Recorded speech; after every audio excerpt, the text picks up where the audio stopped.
Do you want to start betting on your favourite sports, but you don't really know how odds work? You're looking at the numbers and you're just thinking, what does this all mean? Well, don't worry. Here at First, we're here to help you make the most informed decision on sports betting. Today, we're going to break down odds and explain them clearly. Whether you're betting on football, golf, boxing, or tennis, understanding the odds is crucial. So let's get started. So what exactly are betting odds? Well, in short, betting odds show you two things: how likely an outcome is to happen and how much money you could win if you placed a bet. Odds are essentially the bookie's way of predicting the probability of an event happening. The higher the risk, the bigger the potential payout. Now, there are three types of odds that you'll see: fractional odds, decimal odds, and moneyline odds. Fractional odds are super common in the UK, and you'll see something like 5-1, and it looks a little bit like a maths fraction. So let's break this down a little bit.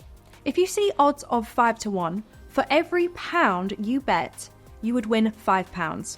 So if you bet £10, your profit would be £50, but it's not always this straightforward. Odds like 10-3 mean for every £3 you bet, you'll win £10. It's all about the ratios. When something is odds on, the first number in the fractional odds is smaller than the second, such as 10-11 or 4-5. This means that the event is considered very likely to happen, so the payout is lower because the risk is smaller. In odds-on bets, you're betting more than you stand to win. For example, 10-11 odds, you need to bet £11 to win £10, giving you a total of £21. Okay, next up we have decimal odds, which are mostly used in Europe and Australia.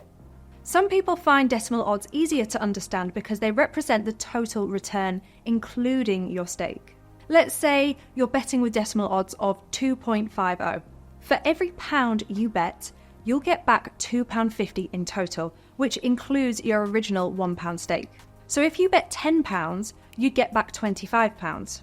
And finally, moneyline odds. These are mostly used in America, and you'll see odds with either a plus sign or a minus sign, like plus 200 or minus 150. If the odds are plus 200, it means that you'll win £200 for every £100 that you bet. But if the odds are minus 150, it means that you'll need to bet 150 to win £100. You don't need to actually bet that much money, but you can use it as a starting point to work out the ratio of what you would win with however big a stake you want to put down. Okay, so in betting, there's something called implied probability. This is the percentage chance that the bookies think an event will happen, based on the odds. For example, odds of 2-1 means that the event has a 33% chance of happening.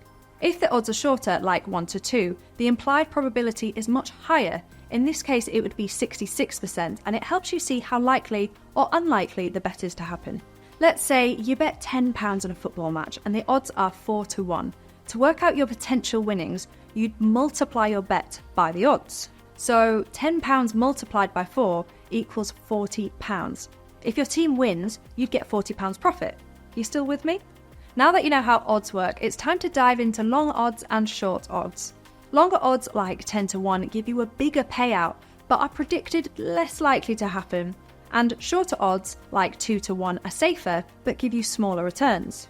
And lastly, make sure you always understand the odds before placing your bet. Start small if you're new to betting. There's nothing worse than putting a wager on and not getting the return that you were expecting. Whether you're aiming big or you're just having fun, make sure you know what you're risking.